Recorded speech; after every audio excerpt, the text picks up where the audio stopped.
Good afternoon, everyone. Bonjour, bon après-midi à tous. Nous allons juste attendre les participants pendant les prochaines minutes. Donc, nous allons commencer dans quelques minutes. Merci.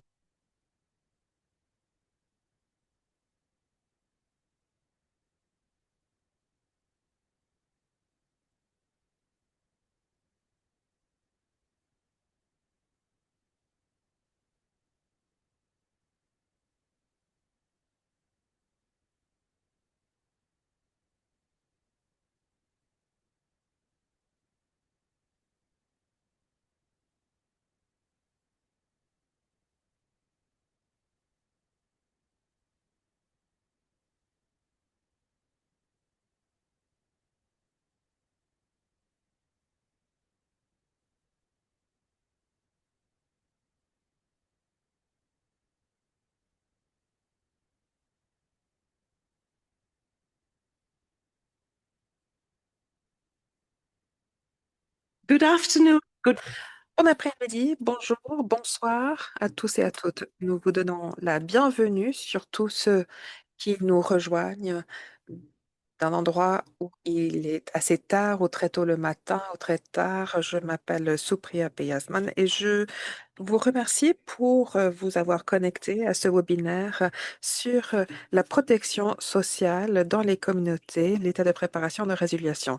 Pour ceux qui ne connaissent pas EpiWin, c'est le réseau pour épidémiologique et l'élargissement des immunisations. Notre objectif est de traduire en réalité la science et les connaissances des façons euh, efficaces pour prendre des bonnes décisions en ce qui s'agit de situations d'urgence et d'état de préparation pour ces urgences. Aujourd'hui, nous avons un panel fantastique qui vont vous parler de la protection sociale communautaire et pourquoi elle est importante et comment l'inclure dans votre travail.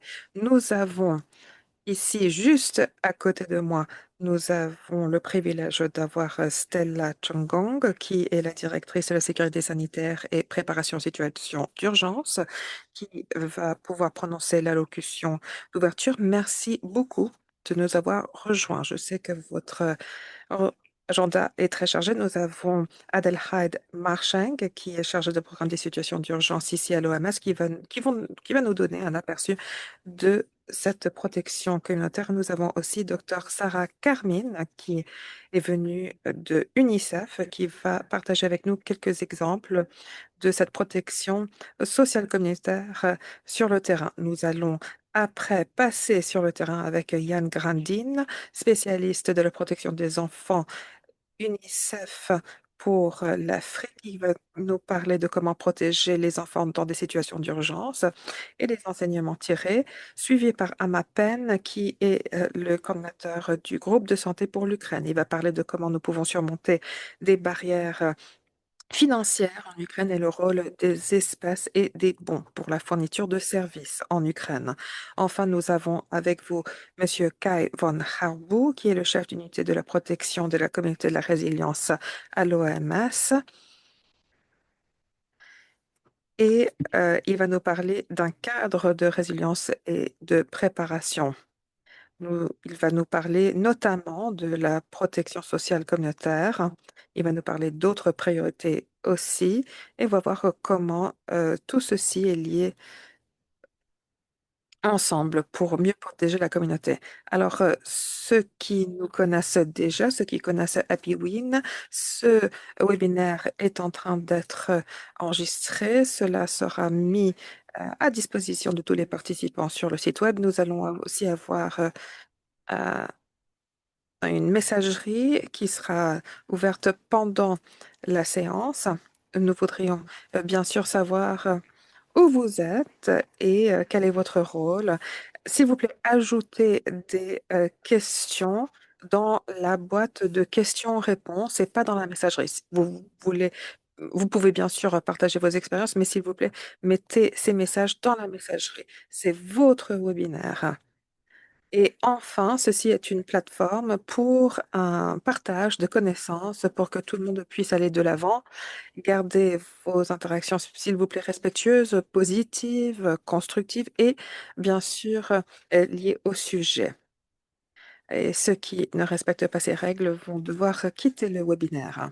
Sans plus attendre, je vais maintenant donner la parole à Dr. Stella Changong pour l'allocution d'ouverture pour ce webinaire. Merci beaucoup, Madame la Présidente. Bonjour, bon après-midi et bonsoir à tous et à toutes.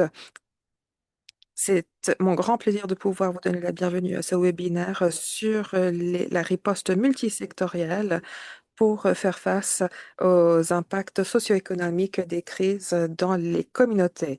Nous sommes vraiment très honorés du fait que vous pouvez participer à ce webinaire et du fait que nous avons tellement de perspectives ici, des perspectives régionales, nationales, internationales et même des dirigeants des communautés qui sont euh, rassemblés ensemble pour pouvoir protéger tous différents types de populations dans l'état d'urgence.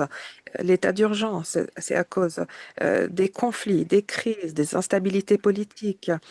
Ils ont un effet sur des communautés de différentes façons. Ils perturbent les moyens de subsistance, mettre sous pression des tensions sociales et aussi représentent une charge pour ceux qui sont les plus vulnérables déjà dans la société.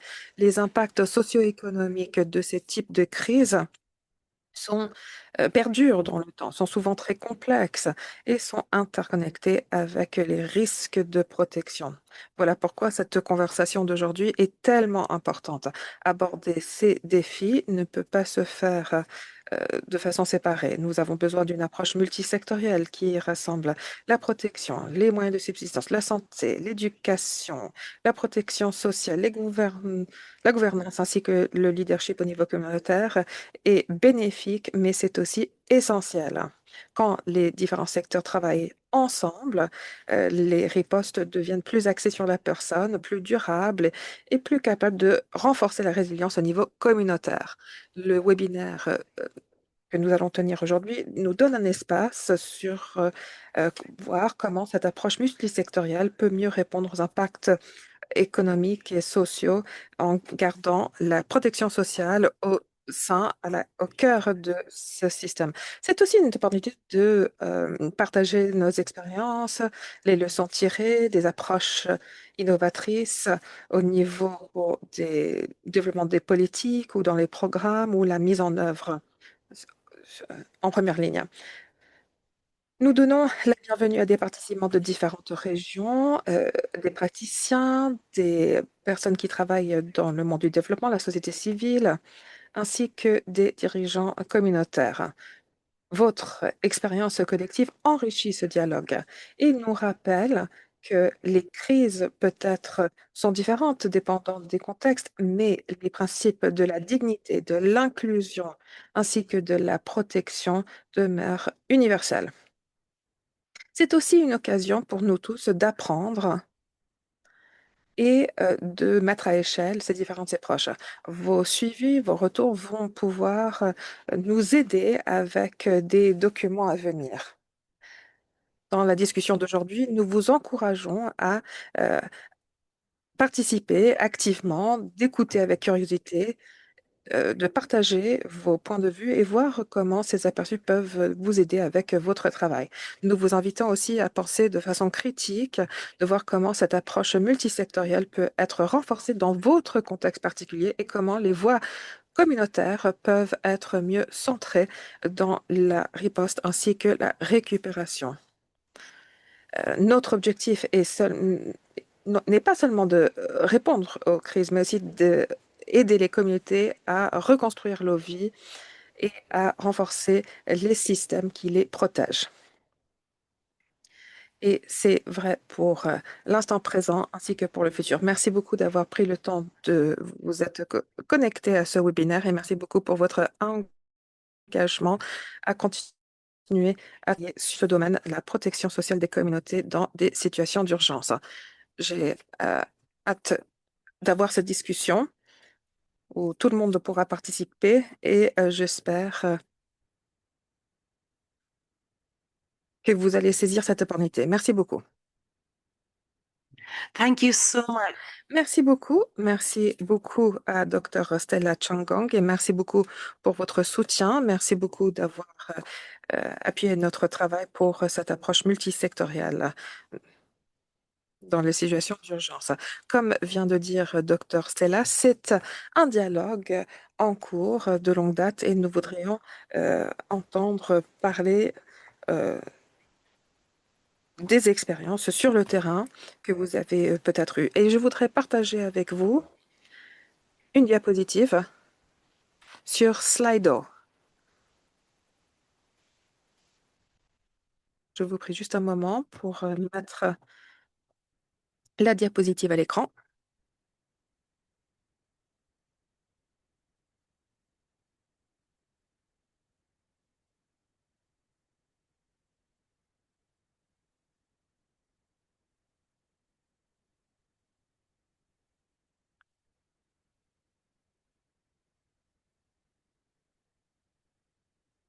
So the first, La première question, si vous allez à slido.com,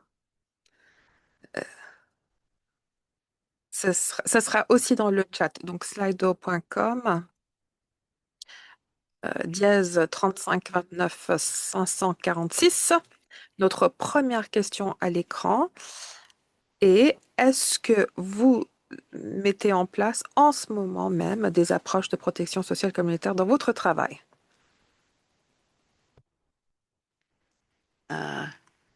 great. From the Très bien, très bien. Alors, nous recevons beaucoup de réponses. Il semble que la plupart d'entre vous, oui, vous mettez en œuvre des approches de protection sociale communautaire. Les chiffres augmentent. S'il vous plaît, participez parce qu'il y a 500 personnes en ligne qui sont en train d'écouter ce webinaire. Nous vous invitons à participer à Slido. Il semble que la majorité d'entre vous, oui, vous travaillez dans ce domaine d'activité, même s'il y en a 18% qui disent non et 18% qui ne sont pas sûrs. Pour ceux qui travaillent dans ce domaine, deuxième question, nous voudrions vous poser la question suivante. De quoi avez-vous besoin pour votre travail quotidien pour améliorer cette protection sociale communautaire? Est-ce que vous pourriez écrire dans le nuage des mots, un ou deux mots, s'il vous plaît? Donc, slido.com, dièse 35 29 546. Formation, orientation, interopérabilité, ressources. Oui, ressources. Très bien. Alors, on voudrait savoir de quel type de ressources vous parlez. L'orientation, c'est aussi très important. La formation, le partage d'expérience, peut-être comme le partage d'expérience dans ce webinaire. Parfait. La communication,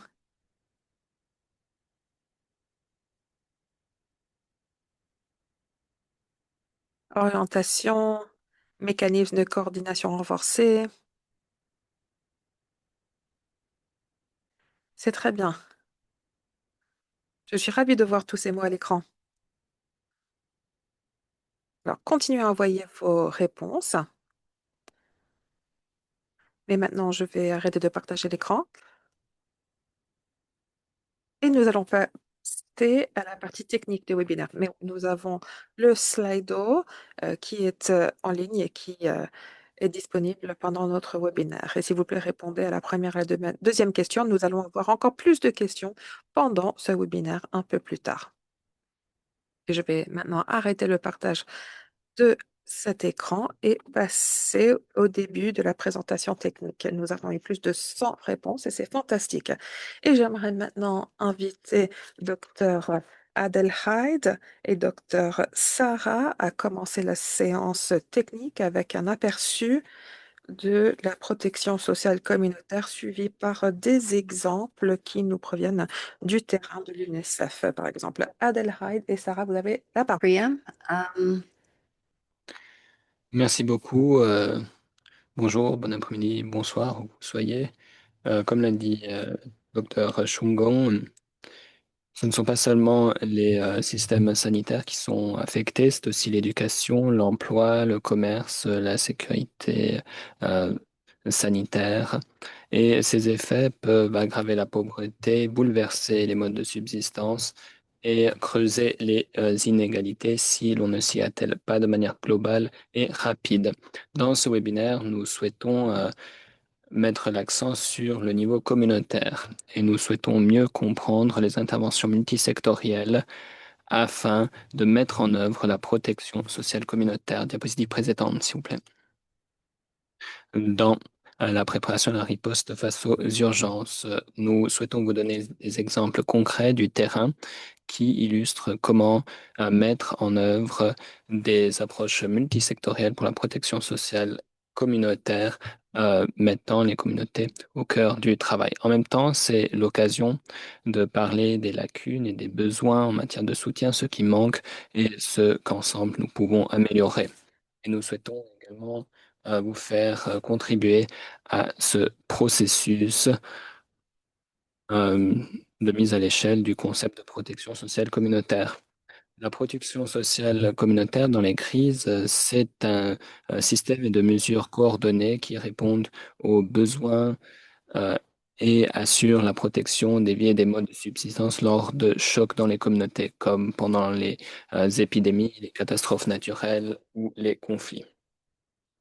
Ce système inclut une assistance en matière d'alimentation, de services sociaux, protection des moyens de subsistance, accès équitable aux services essentiels qui permettent aux ménages de surmonter et prendre après les chocs. Dans le contexte d'urgence sanitaire, cela signifie aligner nos ripostes sur des systèmes de soutien social, matière d'alimentation, d'éducation et de services aux communautés. Le but étant de réduire les dégâts causés par la crise et par les mesures d'atténuation telles que les quarantaines ou les confinements ou les mécanismes d'isolement. L'OMS, la Banque mondiale, entre autres, ont des stratégies pour la protection sociale à long terme qui dépendent d'une coordination multisectorielle. Les cadres de l'OMS souhaitent mettre en lien euh, la préparation et la riposte avec la composante communautaire, avec des stratégies de protection sociale pérennes.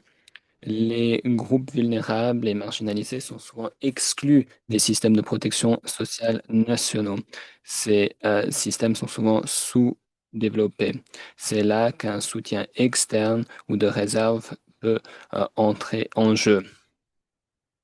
Dans le cadre de la préparation de la résilience et de la riposte face aux urgences sanitaires, le HEPER à l'OMS, des mesures multisectorielles permettent d'élargir la coordination pour une protection des communautés au-delà de la santé. C'est là-dessus que nous allons nous pencher aujourd'hui. Nous allons également parler de ce qui doit être fait à l'avenir pour accélérer la mise en œuvre de cette composante à tous les niveaux afin de répondre aux besoins urgents des communautés qui sont touchées par les crises sanitaires.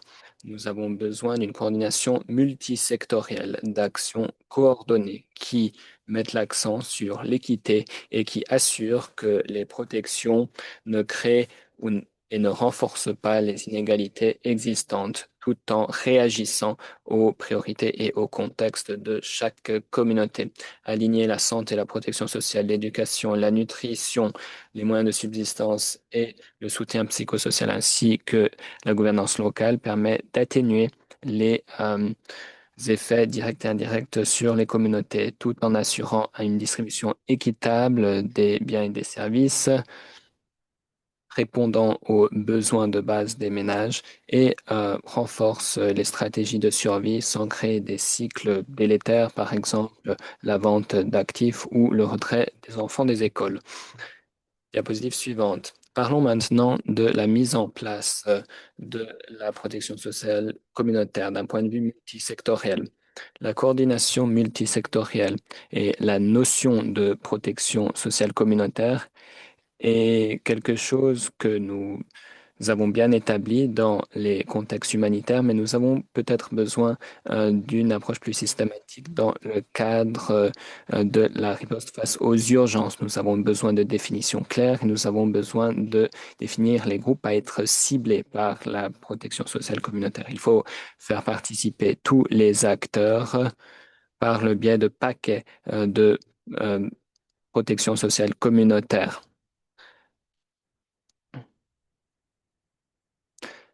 Et la question se pose de savoir si c'est déjà en train d'être fait ou non. Dans le cadre de riposte face aux crises sanitaires, nous pouvons également réfléchir aux exemples existants et vous trouverez des références aux exemples actuels. Diapositive suivante, et j'ai presque fini avant de donner la parole à Sarah. Dans un monde idéal, diapositive suivante, s'il vous plaît.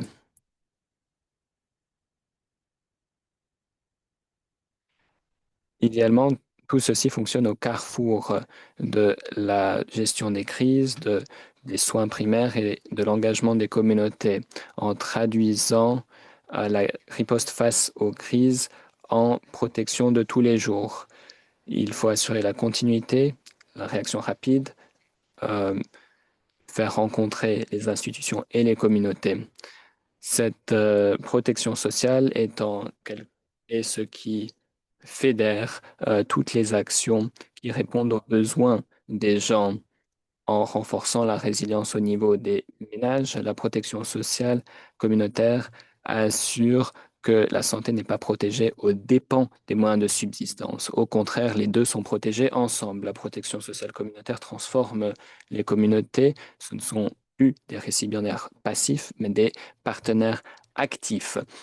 Et nous pouvons donc dire que la coordination multisectorielle pour la protection sociale, c'est là où la riposte face aux crises se transforme en relance pérenne, assurant une protection des communautés. Sarah, je vous rends la parole. Et diapositive suivante, s'il vous plaît. Merci Adelheid. Bonjour chers collègues, je suis ravi d'être avec vous aujourd'hui pour parler de ce qu'a fait l'UNICEF en matière de protection sociale communautaire dans le cadre de crise sanitaire. Le terme protection sociale communautaire peut parfois induire en erreur. Il y a des éléments de protection sociale qui sont inclus, mais les interventions elles-mêmes sont multisectorielles, communautaires et appuient la protection sanitaire et le bien-être des communautés. Je vais vous donner un aperçu de l'importance de ce travail pour les enfants et les femmes et je vais vous parler du cadre de l'UNICEF pour la protection sociale communautaire. La riposte et la menace sanitaire ont des impacts directs sur la santé physique et mentale, ainsi que le bien-être des enfants et des femmes. Les vies peuvent être perturbées, les services essentiels aussi, l'éducation et les services de base aussi. Cela peut créer de l'incertitude et de la détresse.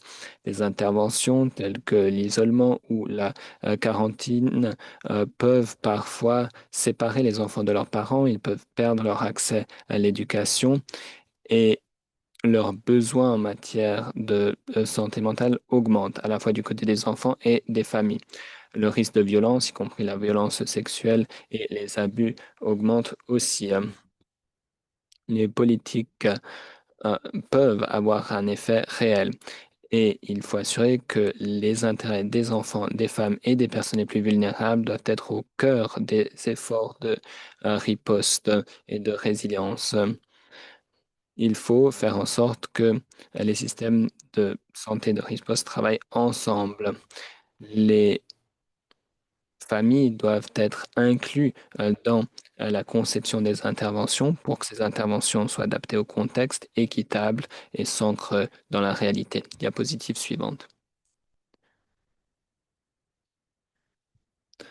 Le cadre de l'UNICEF s'aligne sur le cadre global HEPR, HEPR, dont vous a parlé Adelheid dans sa présentation, et s'attelle à la protection des communautés en travaillant avec des gouvernements et des partenaires. L'UNICEF n'y travaille pas seul. Nous cherchons à assurer la protection sociale tout en protégeant face aux impacts économiques et sociaux. Par le biais de la protection des enfants et des femmes, nous utilisons des mesures euh, de, euh, d'atténuation des risques de violence sexuelle, entre autres, et nous assurons que les enfants et leurs parents aient accès à la nutrition, à des interventions en matière de développement des enfants qui peuvent réduire les impacts à long terme. Nous fournissons un soutien psychosocial et mental pour les enseignants et les apprenants en intervenant dans les écoles. Nous fournissons des soins psychosociaux pour assurer un environnement plus protégé, y compris à l'école, et atténuer le risque de pratiques délétères. Nous cherchons à identifier les besoins en matière de santé mentale, psychosociale et autres par le biais de services communautaires. Et nous assurons que les mécanismes en place soient élargis, y compris par le biais de transferts d'espèces à des fins humanitaires.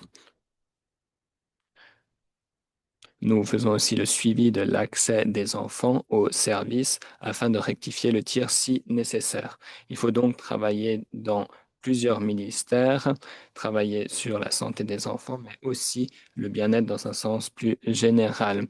Ces mesures de protection sociale ne sont pas toujours priorisées pendant la riposte parce que l'accent est mis sur l'endiguement de la flambée. Mais les choses s'améliorent. C'est ce que nous avons vu pendant la COVID et la Mpox. La communauté mondiale et les ministères se sont associés à des partenaires pour améliorer les choses et comme nous l'avons dit, ça fait partie de nos cadres mondiaux. Et maintenant, nous allons parler de la manière dont ces cadres sont mis en œuvre sur le terrain. Et je vais donner la parole à mes collègues pour poursuivre la discussion. Merci beaucoup, Sarah et Adelheid, de cet aperçu. Merci d'avoir partagé quelques exemples de votre travail. Nous allons à présent nous pencher sur ce qui se passe sur le terrain. Mais avant de ce faire, nous avons quelques questions pour vous, le public. Une fois de plus,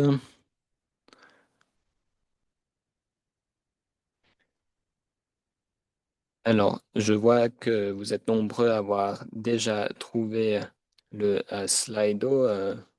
Vous êtes 17 à avoir déjà envoyé des réponses, mais vous êtes bien plus nombreux. Alors, je vous invite à vous connecter à slido.com, numéro 3529546. Et la question est la suivante. Quels sont les défis principaux au moment de mettre en œuvre une riposte multisectorielle qui incorpore la protection sociale communautaire? Alors, on voit quelques enjeux qui ressortent. Coordination, financement, riposte limitée dans le temps, communauté, politique, financement qui ressort très fort, manque d'information, de communication et de coordination. Coordination, c'est aussi un mot qui apparaît beaucoup.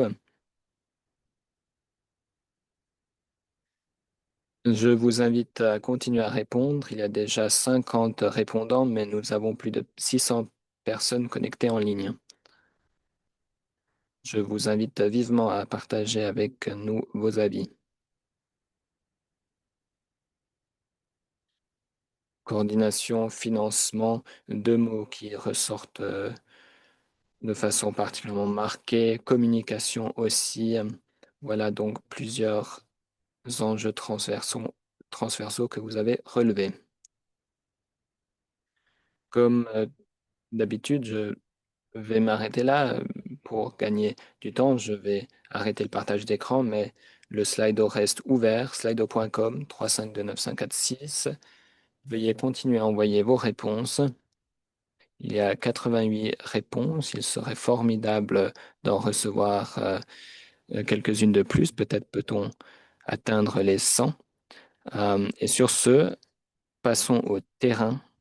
Et je vais inviter Yann Grandin de l'UNICEF à partager avec nous ce qu'il a appris pour ce qui est de la protection des enfants dans le cas de crise sanitaire. Yann est de la région d'Afrique orientale et australe de l'UNICEF. Yann, à vous. Merci beaucoup. Merci beaucoup, bonjour, bon après-midi et bonsoir aux collègues. Merci beaucoup à l'OMS de nous avoir invités à partager nos aperçus, nos opinions. Je suis basée à Nairobi et je travaille en Afrique australe et de l'Est. Je suis responsable pour la protection des enfants pendant les situations d'urgence. Souvent, quand il s'agit de la protection des enfants, nous pensons à de la protection liée à des situations de conflit. Quand je travaillais dans la partie occidentale en Afrique, c'était notre concentration primaire. Mais comme vous pouvez le voir à l'écran, tous les pays dans lesquels je travaille sont confrontés à des situations d'urgence à grande échelle. Grâce au leadership d'OMS, il y a eu des réponses très rapides, mais ces risques de protection des enfants demeurent invisibles. Les situations d'urgence publique créent des risques pour les enfants, mais aussi ils augmentent des préoccupations concernant la protection des enfants. Ils accroissent aussi des risques tels que la violence sexiste. Ils aussi font en sorte que les systèmes sont de plus en plus faibles et inexistants. Si les enfants sont laissés tout seuls sans leur famille, les services sont perturbés et les enfants ne savent pas où ils devraient se tourner. Et je pense que, enfin, pour nos collègues qui travaillent dans le domaine de la santé, nous allons voir un des apprentissages tirés. La protection des enfants n'est pas seulement important pour l'endiguement des flambées, mais cela améliore aussi euh, ce que font les agents de santé dans les établissements sanitaires. Ma présentation est seulement consiste en deux messages clés. Alors, première diapositive pour ces messages clés. Le premier message que je voudrais partager avec vous, il faudrait garder ceci en tête. Les urgences de santé publique varient, cela dépend de taux de mortalité, etc. Mais le risque de protection des enfants demeure souvent le même. Pendant les 2, 3 dernières années, avec Ebola, Mpox, Marburg, le choléra, à travers la région, nous avons vu ces euh, même problème. Par exemple, nous avons des séparations de famille, des personnes qui sont amenées directement des conflits aux établissements sanitaires sans qu'on s'occupe des enfants. Nous pouvons voir des violences sexuelles. Souvent, les filles restent toutes seules et pour pouvoir survivre, elles, euh, elles monnaient les rapports sexuels. Et nous pouvons voir que les filles euh, qui sont laissées toutes seules, souvent sont impliquées dans des rapports sexuels monnaie ou ont été victimes de violences sexuelles. Bien sûr, il y a de la détresse psychosociale parmi ces enfants aussi. Je suis sûre que vous avez déjà vu ceci. Alors, deuxièmement,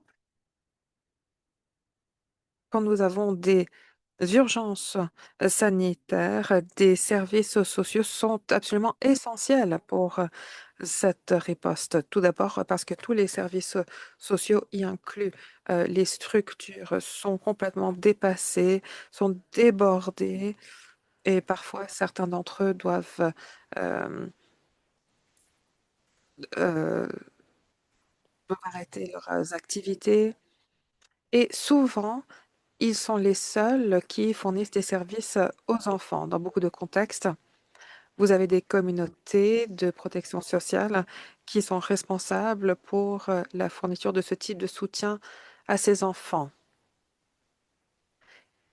Les enfants connaissent leur voisinage, et ils peuvent venir voir ces agents.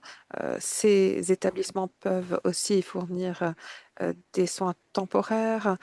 Je me rappelle qu'au Burundi, les enfants ont été placés chez leurs voisins et ils peuvent aussi ces agents de santé peuvent nous aider à identifier quelles familles sont plus à risque. Les communautés sont rapides, sont pérennes, mais aussi nous avons besoin d'investir dans ces communautés. C'est une des leçons tirées avant qu'une urgence de santé publique soit existe. Troisièmement, l'isolement et les établissements de traitement sont des environnements à haut risque. Nous l'avons vu assez souvent, je me rappelle, en RDC, nous travaillons sur la flambée de Ebola. Et à cause du stress des agents sanitaires, même beaucoup d'agents sanitaires sont décédés d'ailleurs, il y avait une tendance de contrôler les maladies sans vraiment faire attention aux risques pour les enfants, pour les personnes qui se trouvent autour de l'établissement, les personnes qui ont été séparées de leur famille à l'arrivée au centre.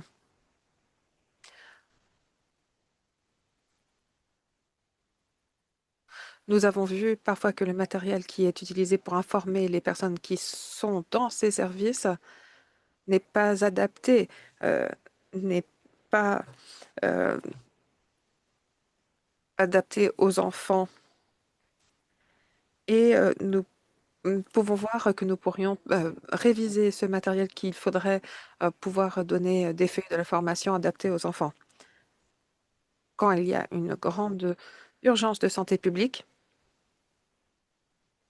il y a énormément d'acteurs, de parties prenantes qui sont impliquées et la pauvreté augmente ainsi que la vulnérabilité. Cela crée énormément de problèmes. J'ai vu sur Slido que le financement était un grand défi, mais l'OMS n'agit pas toute seule. D'autres parties prenantes peuvent nous aider. Nous avons besoin des points d'entrée, nous avons besoin du soutien des personnes qui gèrent ces situations d'urgence. Nous avons besoin euh, de voir quels sont les points d'entrée, comment nous pouvons aider. Et dernièrement, dernière diapositive, des leçons tirées. Alors, les urgences de santé publique ne s'arrêtent pas quand ces urgences s'arrêtent.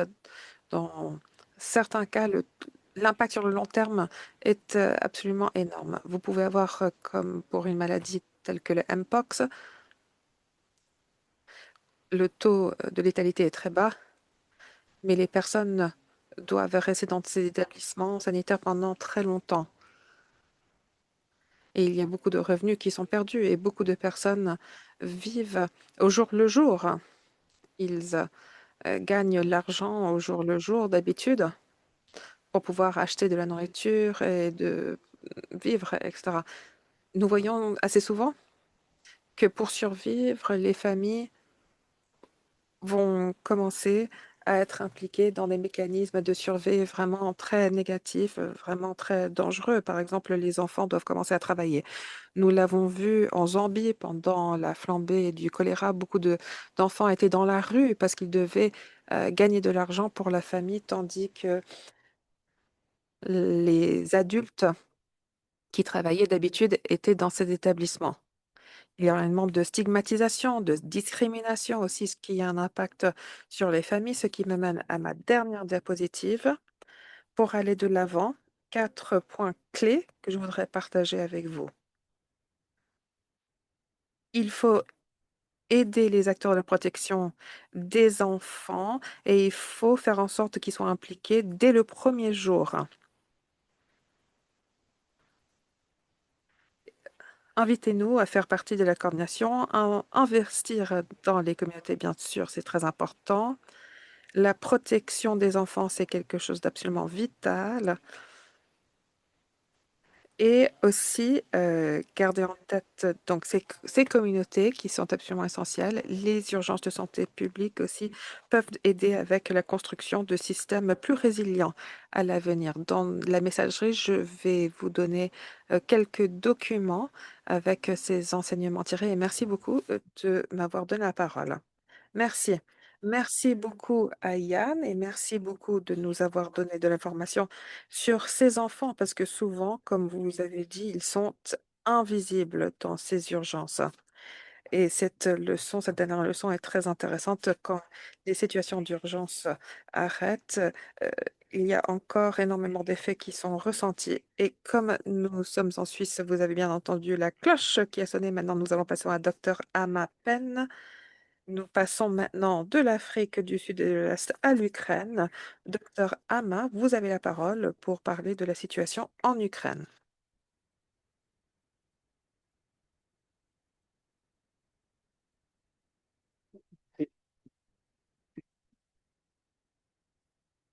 Yes, we can. Bonjour, bon après-midi, bonsoir à tous. Je m'appelle Dr. Ama Pen, je travaille pour l'OMS en Ukraine et je suis impliquée dans le leadership des parties prenantes pour aider le gouvernement à fournir des services à la population. Je suis très content d'être avec vous aujourd'hui. Je vais vous donner l'exemple de l'Ukraine pour voir comment nous pouvons mettre en place de la protection sociale. Les interprètes voudraient annoncer que le son n'est pas très bon, mais nous allons faire de notre mieux. Nous savons que pendant les 5 dernières années, il y a eu une invasion à large échelle en Ukraine. Nous avons 3 millions de personnes qui ont été déplacées. Il y a énormément d'attaques, surtout sur les lignes de front. Les soins de santé ont été restreints. Les agents de santé ne sont pas toujours disponibles. Je voudrais juste vous dire que le gouvernement ukrainien fournit des services gratuitement à toute la population à travers une unité de services nationaux, services de la santé. Il y a aussi des garanties de médicaments gratuits.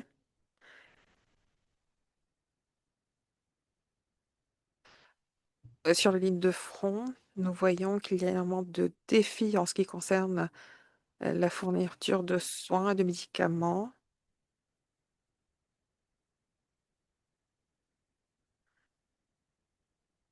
Des évaluations ont été menées par par des agents de protection sociale grâce à l'aide du ministère de la Santé.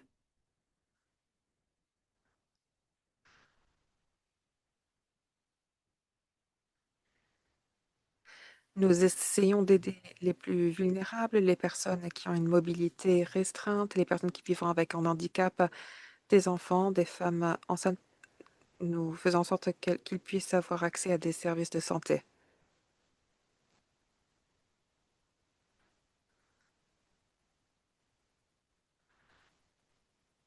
Il y a aussi des programmes d'espèces, mais parfois il y a eu certains problèmes avec ces programmes. Payer pour certains services de leur poche ne garantit pas toujours une bonne qualité des services.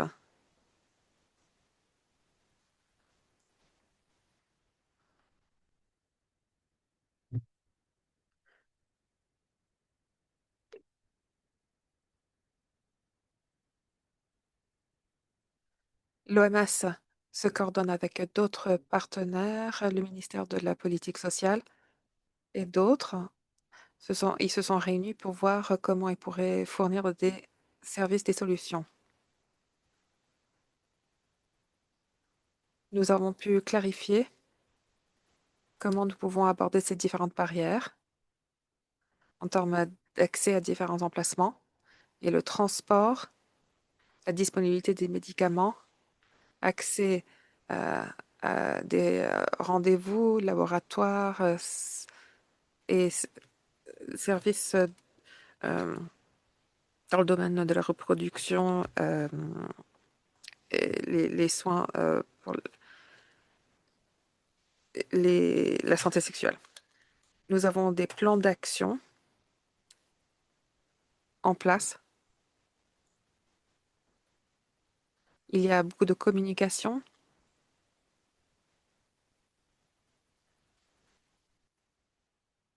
qui a été établie pour pouvoir fédérer tous ces différents départements de différents ministères. Comment est-ce que ceci est fait en réalité? Nous avons l'établissement sanitaire qui est en train d'être renforcé, mais nous avons aussi les communautés, nous avons un groupe de protection euh, des, pro- des communautés. Il y a une coordination au niveau local. Il y a aussi une orientation claire entre les différents secteurs. Ces personnes sont orientées à différents services. Les services qui sont en train d'être fournis complètent les paquets de services de santé nationale.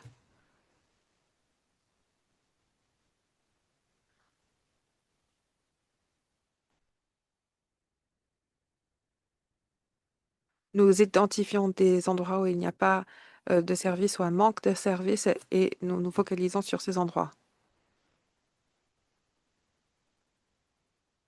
Nous utilisons des critères de vulnérabilité pour voir qui va recevoir ces services de santé et quelles sont les modalités qui vont être utilisées, des espèces, des bons, des remboursements.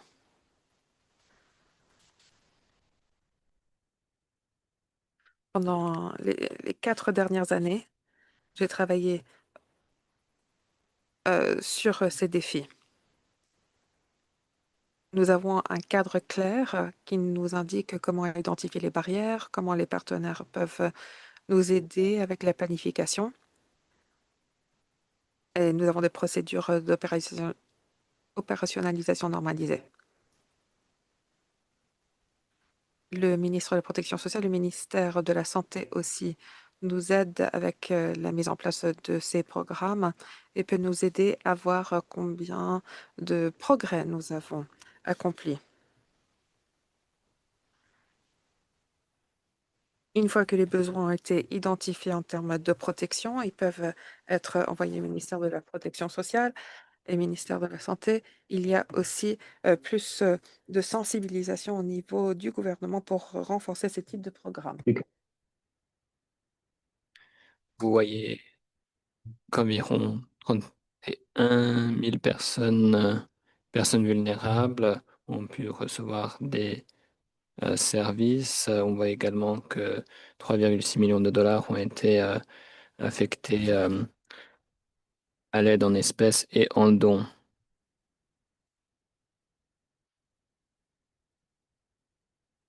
Il faut qu'on réfléchisse aux faiblesses, aux problèmes en matière d'orientation vers les bons spécialistes sur la ligne de front, entre autres zones.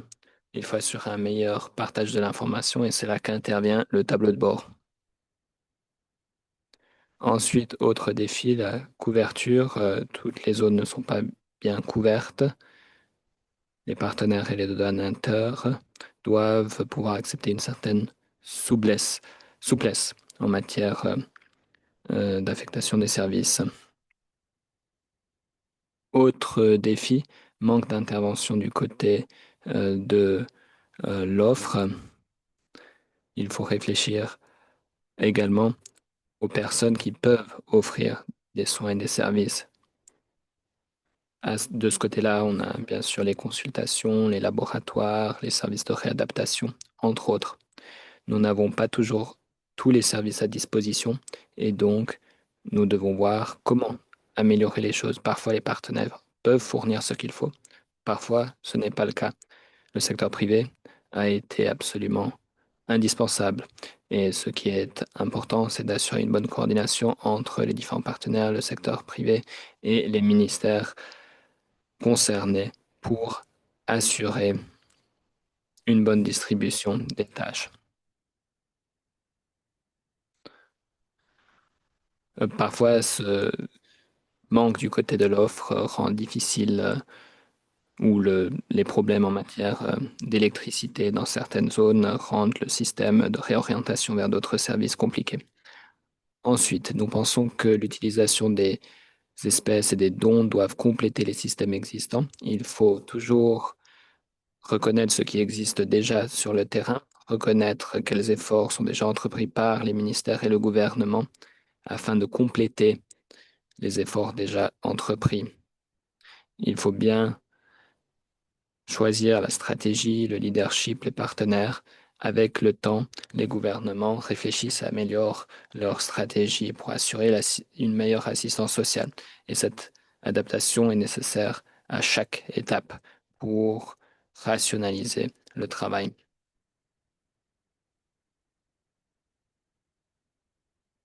Il faut faire des évaluations avant les faits pour renseigner la prise de décision et faire des évaluations après pour vérifier que la qualité a été bonne. Dernier message que je souhaite transmettre, j'ai vu dans les questions qu'on avait soulevé le problème du manque de coordination, mais ce que je dirais moi, que ce que l'on peut retenir de cette présentation, c'est l'importance de l'initiative, l'initiative de tous les acteurs éventuels qui peuvent faire quelque chose pour la protection sociale communautaire. Je crois que c'est ça le message à retenir et ce sur quoi l'on peut travailler à l'avenir. Merci, j'ai terminé. Merci beaucoup, Ama. Merci de votre présentation. Vous avez soulevé des points très importants. Vous avez parlé de l'importance de l'esprit d'initiative au moment de mettre en place des systèmes de protection sociale communautaire qui complètent les efforts publics déjà en place. Passons maintenant à la séance questions-réponses. Mais avant de ce faire, ce que l'on a entendu, c'est que ces intervenants souhaitent entendre ce que vous avez à dire. Et c'est pourquoi nous vous proposons une question supplémentaire sur Slido. Je vois que certains et certaines d'entre vous ont déjà commencé à répondre. Cette question-ci est plus précise. Quels sont les obstacles pour vous à la mise en place de protection sociale communautaire? Donc, cette question se réfère à votre propre expérience. Et ici, une fois de plus, le financement ressort comme enjeu principal. Voilà, slido.com 3529546. Vous connaissez sans doute le numéro par cœur. Nous serions ravis, une fois de plus, de recevoir vos réponses.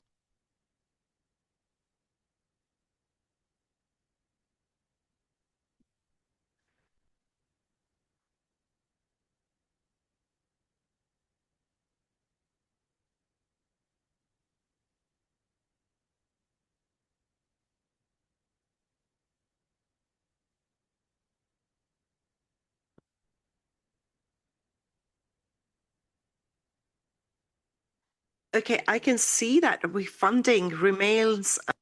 Alors, le financement, contraintes juridiques, coordination, plusieurs enjeux qui ressortent. Le Slido reste ouvert, mais je m'arrête là pour l'instant. Avant la séance questions-réponses, je vais donner la parole à Adelheid.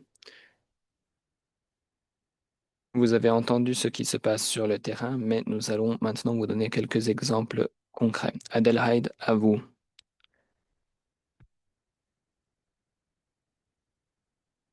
Yes, thank you, Supriya. Oui, merci Supriya. Nous avons préparé une diapositive avec plusieurs exemples supplémentaires du travail qui est fait sur le terrain. Les exemples du terrain sont en général partagés, mais c'est parfois un défi de les compiler dans une documentation plus complète. Alors voici quelques exemples, mais si vous avez vos propres publications qui permettent de faire état de ces expériences, veuillez les partager avec nous, les mettre sur le site web et nous sommes engagés à travailler avec vous. Ceci est un dialogue, une discussion. Et c'est quelque chose d'assez fabuleux parce que ce que l'on voit, c'est que nous sommes sur la même longueur d'onde. Nous voyons que certains enjeux ressortent très fort et c'est justement ce dialogue qui va nous permettre d'avancer. Alors, quelques exemples de protection sociale communautaire et d'engagement communautaire. Alors, la diapositive devrait apparaître sous peu. Ceci est dans le cas de conflits humanitaires et de riposte face à des épidémies. Nous nous penchons sur les contextes dans un temps long. Et Yann vous a déjà parlé de la situation des situations où il y a des flambées épidémiques. Il vous a parlé des défis en matière de protection des enfants dans ces situations, hein. Assistance par le biais de distribution d'espèces, protection sociale dans les situations de conflit. Nous avons parlé de ces deux aspects. Et la présentation du Dr Amapen était un très bon exemple. Alors, pour ce qui est des contextes humanitaires, n'oublions pas le PNUAF et le transfert d'espèces pour les programmes dans le contexte des violences sexuelles qui font souvent rage dans le cas de crise humanitaire ou de flambée épidémique. Il y a des situations plus chroniques, par exemple la flambée du VIH, ou on peut aussi dire la pandémie du VIH, nous ont permis de réunir des expériences très importantes en matière de protection sociale. On a transfert d'espèces, aide à l'éducation, accès aux soins de santé, amélioration des situations de vie et des opportunités économiques. Dans tous ces cas, la protection sociale a pu réduire le risque de contamination au VIH. Et on a aussi pu réduire la pauvreté et l'inégalité qui sont des facteurs importants dans le cas de la pandémie du VIH, mais aussi dans le cas d'autres flambées épidémiques. Je souhaitais également vous parler d'études qui proviennent du Sahel et d'autres régions qui soulignent qu'un système de protection sociale formel dans le cadre de systèmes complémentaires doivent être complétés par des réseaux communautaires, par une assistance réciproque et par une assistance par les pairs pour être efficaces.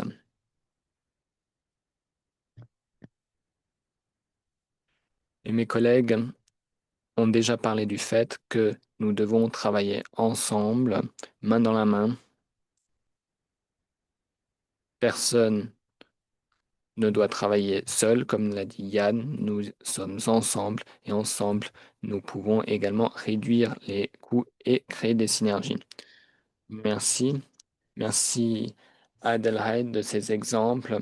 Ces diapositives, bien entendu, seront partagées sur notre site web et les liens ont été partagés dans le chat. Avant de passer aux questions-réponses,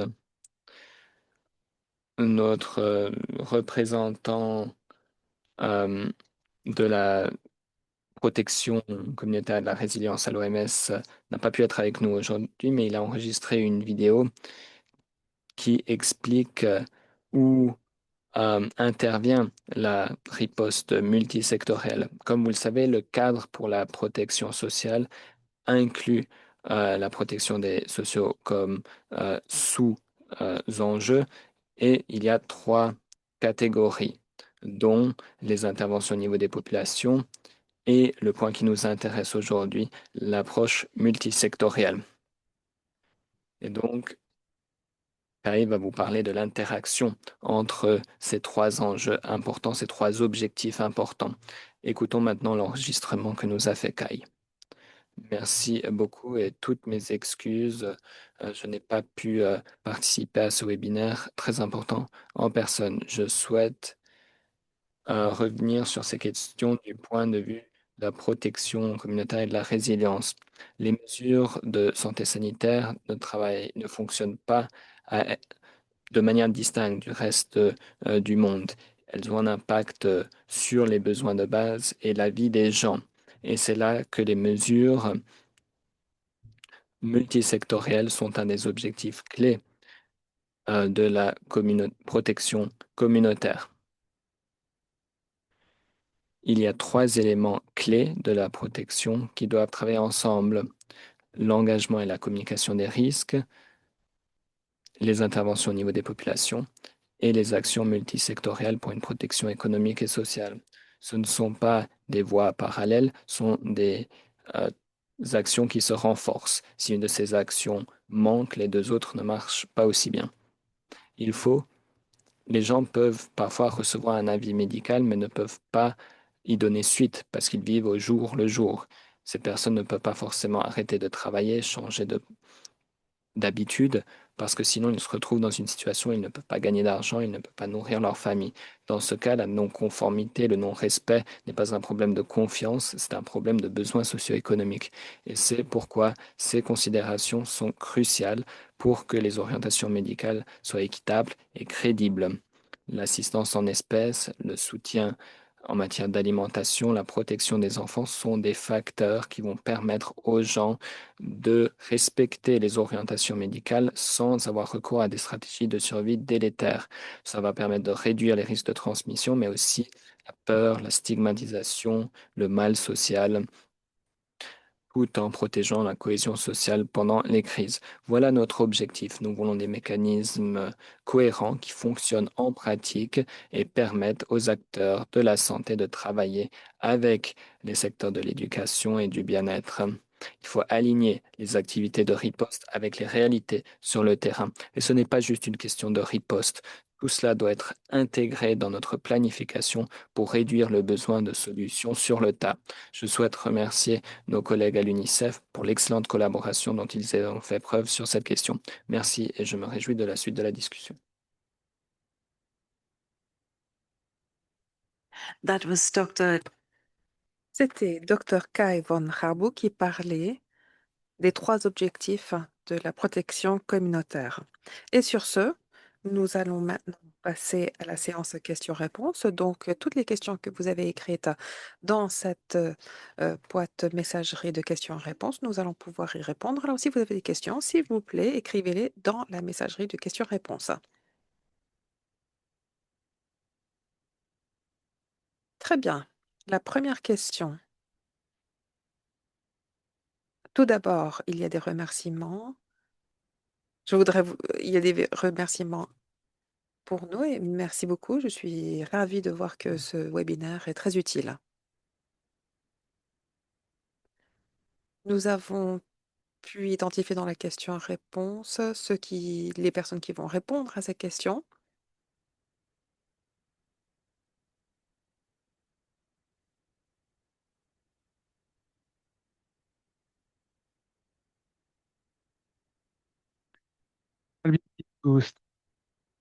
Je suis content de commencer avec des réponses potentielles, si vous le voulez bien. Oui, allez-y. Merci. Merci. Désolée. Merci pour toutes vos questions, très nombreuses. Nous allons télécharger le document dans la messagerie. Je pense qu'il y avait une question de Nadia autour de comment vous pouvez soutenir le système et le gouvernement. Et je pense que c'est vraiment le cœur de la discussion. Dans certaines urgences, il n'y a pas assez de couverture de services. Nous avons besoin de vraiment travailler avec les communautés, les agences ONU, ils sont en train d'appuyer les gouvernements pour la préparation et la riposte. Ils sont en train de renforcer les capacités avec UNICEF et l'OMS. Nous mettons en place des évaluations de l'état de la préparation. Ceci implique que le gouvernement, ceci peut nous aider avec les prochaines situations d'urgence. Il y avait une question sur la prévention des abus sexuels et je pense que la question était sur le sujet de comment est-ce que nous pouvons protéger non seulement les communautés, mais aussi les agents déployés sur le terrain. Dans la messagerie, j'ai téléchargé une ressource, une publication que nous avons développée pour la protection, la prévention de ces abus sexuels. Il faut que les agents aient accès à un mécanisme de plainte. Merci beaucoup. Merci pour ces réponses. Parfait. Merci beaucoup d'avoir mis en argue toutes les ressources qui sont déjà disponibles. Je vois que plusieurs collègues ont parlé des ressources qui existent déjà. Maintenant, quand il s'agit de la question sur l'interaction sur des systèmes de contrôle, de surveillance, c'est une très bonne question de la part de Shiva. Il y a un cadre qui existe, un cadre multisectoriel pour la coordination pour ces situations d'urgence.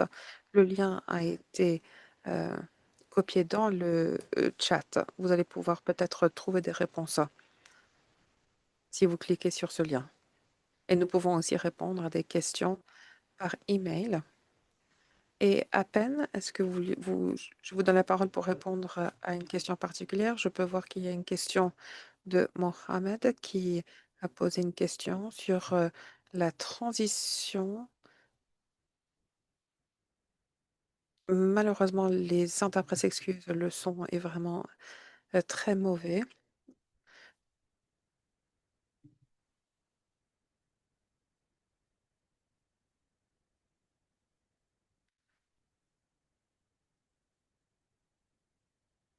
L'orateur parle de transition et d'actions qui sont mises en place, mais qui doivent garder à l'esprit les capacités nationales.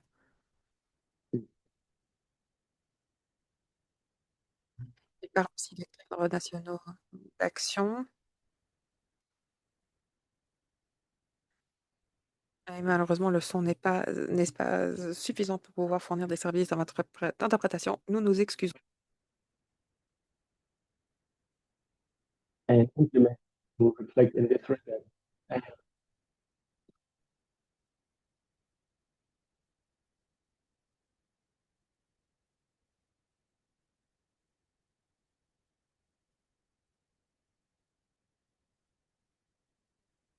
Thank you so much. Merci beaucoup à Dr. Penn. Très bien. Maintenant, nous allons donner la parole à Sarah.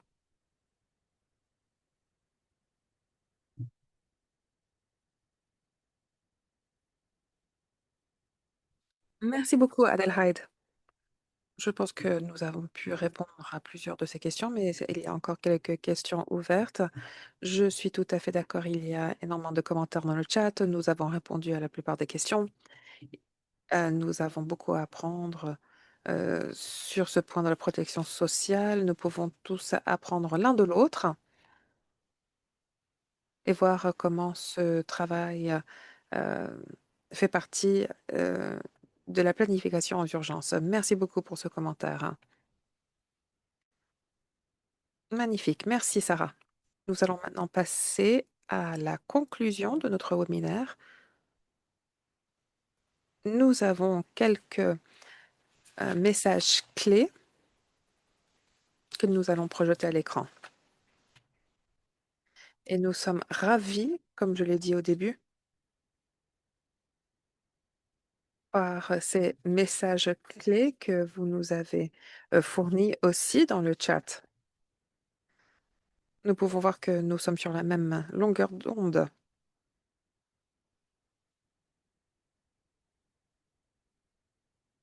Oui, cette diapositive, merci.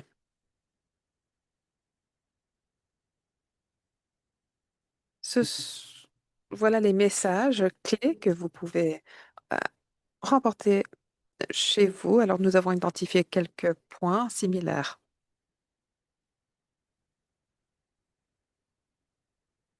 La coordination, orientation, les outils, le financement, c'est la bonne voie à suivre. Quand nous parlons de coordination, ce n'est pas euh, l'absence. Et s'il y a une absence de coordination, peut-être que nous pouvons aider avec des notes d'orientation pour aider toutes les parties prenantes. Ce mécanisme de coordination dans cette situation d'urgence est absolument fondamental. On a besoin d'un engagement multi-parties prenantes. Cet engagement est absolument essentiel. On doit inclure tous les différents niveaux d'engagement, le niveau municipal aussi, ceci est important, le niveau des communautés, le niveau des groupes de femmes, les personnes vivant avec les maladies non transmissibles, les adolescents, des personnes vivant avec des handicaps. Il faut aussi renforcer les liens qui existent entre différents services sociaux, les ministères de la Santé, la gouvernance locale, pour mieux cibler le soutien qui est nécessaire et fournir ce soutien. La continuité des services est aussi absolument essentielle. Utiliser des actions anticipatoires, renforcer des structures de communauté et aussi tirer à profit les réseaux informels. Voici la dernière diapositive. Qu'est-ce que vous pouvez faire après ce webinaire? Il faut vraiment tenir compte de la perspective des communautés dans tout ce cycle de planification et de gestion d'urgence. Nous devons travailler main en main avec les personnes qui ont été affectées. La protection sociale communautaire est absolument importante, elle doit être incluse. Nous devons aussi obtenir de l'information sur les vulnérabilités, les groupes cibles. Beaucoup ont parlé de problèmes de financement et il faut avoir accès à des financements de riposte. Il faut agir très, très, très rapidement quand il y a une situation d'urgence qui survient. Adapter tous ces systèmes est important. Ces paquets d'intervention de protection sociale, tous ces paquets sont importants et il faut en parler avant les situations d'urgence, avant qu'elles surgissent.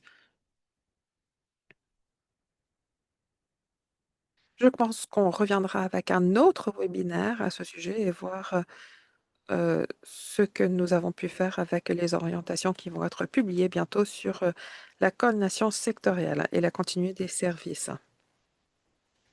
Et je voulais juste conclure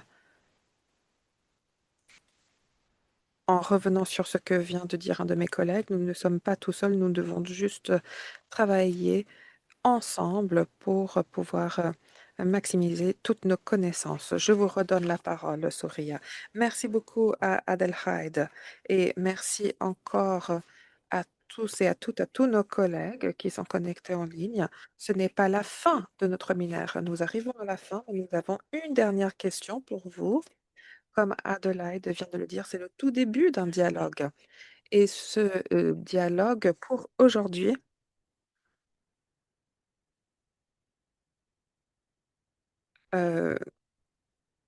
conclut avec cette dernière question. De quel type d'outils d'orientation avez-vous besoin pour la mise en œuvre de ces programmes au niveau communautaire?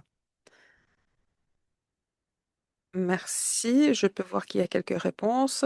Le Slido sera disponible ces prochains jours. Donc, si vous avez encore des contributions, s'il vous plaît, je vous invite à les partager avec nous. Je voudrais aussi saisir cette occasion pour tout d'abord remercier tous les orateurs. Ils ont passé beaucoup de temps à travailler dans ce domaine. Ils ont pris le temps de se connecter, même s'ils travaillent dans des contextes très difficiles, d'être venus et d'avoir partagé ces informations avec nous. Merci beaucoup à notre directrice Stella Changong. Elle nous a toujours soutenus et nous sommes très reconnaissants de ce soutien. Je voudrais aussi remercier nos interprètes et notre soutien technique. Souvent, nous sommes en train de paniquer avant le webinaire de l'EPI, mais c'est le technicien, les interprètes nous aident énormément avec notre travail.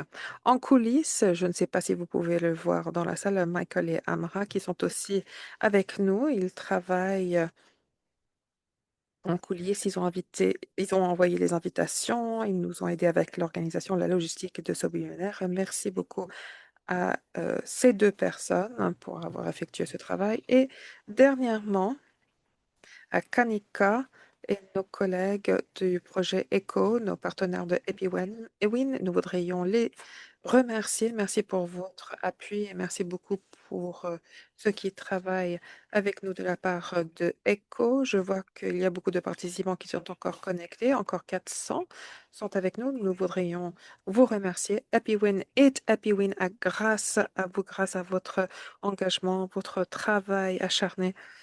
Et nous sommes ici pour avoir un partage d'informations. Nous voudrions vraiment entendre vos opinions et écouter vos contributions. Je vais arrêter de partager le Slido, mais il est encore ouvert pendant quelques jours. Envoyez votre retour. Ces prochains jours, nous pouvons voir très bien le renforcement de capacité, les fonds qui sont mentionnés, ces mots qui sont dans le Slido, le financement, bien sûr, le financement en ce moment est quelque chose de très difficile. La technologie, je trouve que c'est un mot intéressant, est important aussi. dans ce monde interconnecté. Sur ce, je pense que je vais m'arrêter là et je voudrais vous dire que la semaine prochaine, nous allons avoir 2 EpiWin webinaires.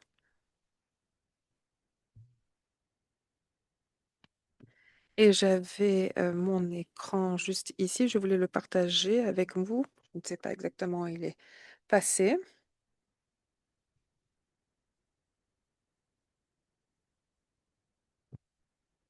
Can you see? So next week we have 2 EpiWin webinars. Semaine prochaine, 2 webinaires. Lundi, 10 jours depuis la première urgence de santé de portée publique internationale a été déclarée, c'était le Zika. Et puis le 4 février, une séance sur la grippe saisonnière où nous allons en particulier parler des nouveaux variants qui sont apparus cette année. Alors vous allez bien sûr recevoir les invitations, comme toujours. Vérifiez votre boîte spam parce que ces invitations se retrouvent parfois dans les spams. J'espère que vous pourrez nous rejoindre la semaine prochaine. Nous nous en réjouissons. Je vous remercie de votre patience. Nous avons pris 15 minutes de trop.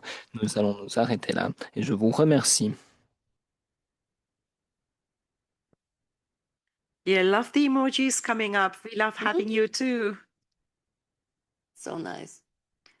And thank you to all the speakers for staying on 15 minutes over. And the Et merci à tous ceux qui sont restés pour ce dépassement de 15 minutes supplémentaires.